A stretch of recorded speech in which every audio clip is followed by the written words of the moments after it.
I'm starting to think that I have spooky friends. After the story of Aunt Mary, it reminded another of the following experience he had. I don't know if these two stories are related, but they are certainly connected by their strangeness. Again, the names have been changed, just for privacy reasons.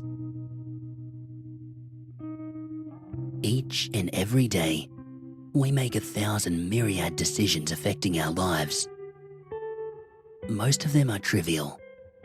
Even seemingly important decisions get evened out over the course of a lifetime. Good things come from our bad choices, and of course, vice versa. Once in a while, though, we are faced with a real inflection point, a moment where our very fate is condensed into a simple yes or no decision. A fight or flight response, a single flip of the coin on which your entire life changes. I've known Brad for a couple of years now. He's the quiet, serious type, a radical contrast to the wild, brash teenager he was many summers ago. Mark and Jason were his two best friends, and he raised hell with them back then. They were so close that everyone referred to them as the Three Musketeers. After graduating from high school in 1996, they suddenly found themselves with more free time than they knew what to do with.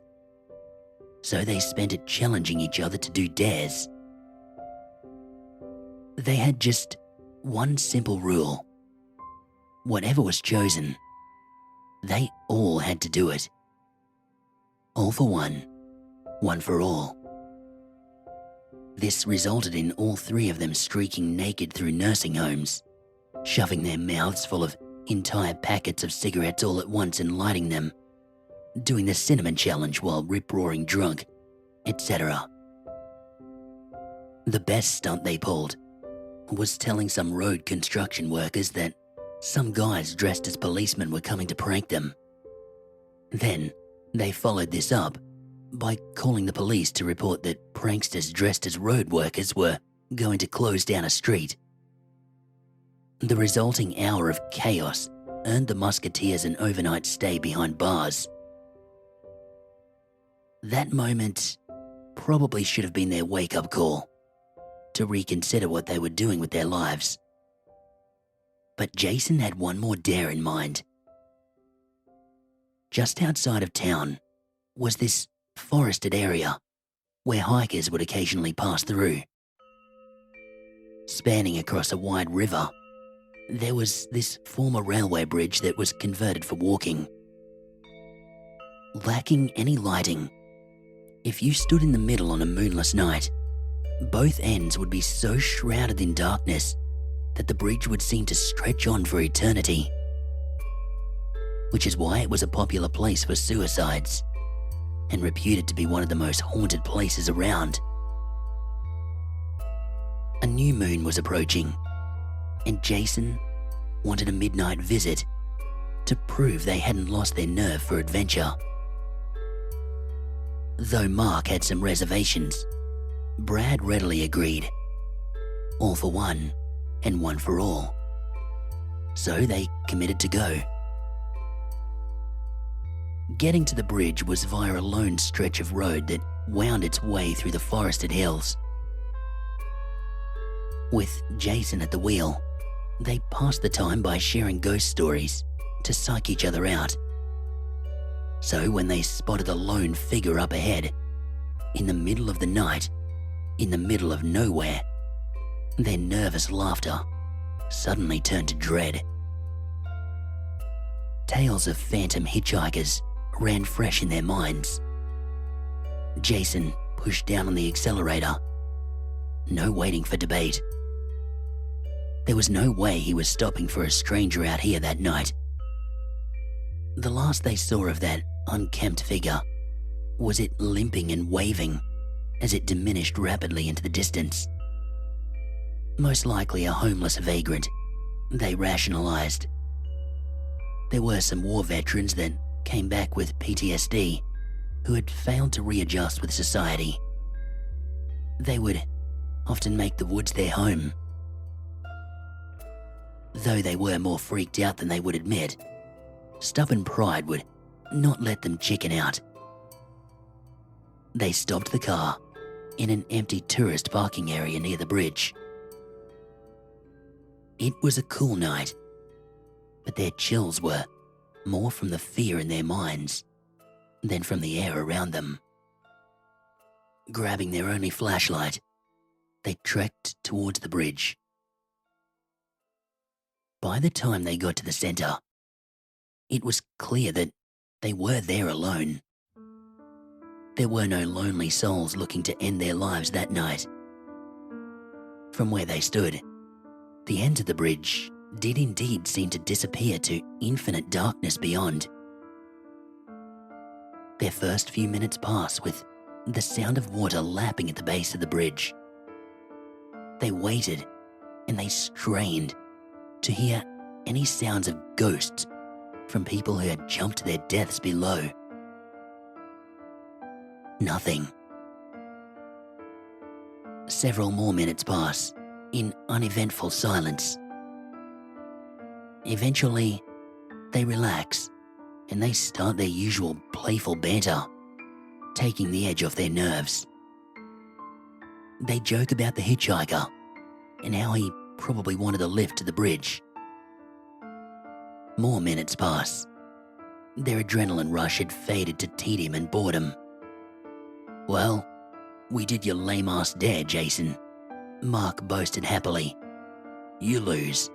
You owe us $20 each." Yeah, dude. I know you're busting to get that $20 blowjob," Jason retorted. "Nah, he's itching for $21 blowjobs when that homeless dude shows up," taunted Brad.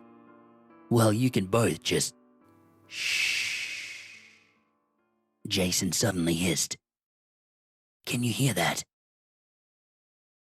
It sounded like someone was calling their names from the opposite sides of the bridge they had entered from. "Jason, where are you?" The faint voice carried in the air. Mark stood up and started to edge back in the direction of the car. "I think we should head back and leave now." "It called my name," said Jason. "No one knows we're out here. We should check it out." "Brad, you there?" The ghostly voice continued. "Okay, that can't be a coincidence," said Brad. "Someone we know might be out looking for us. We should check it out."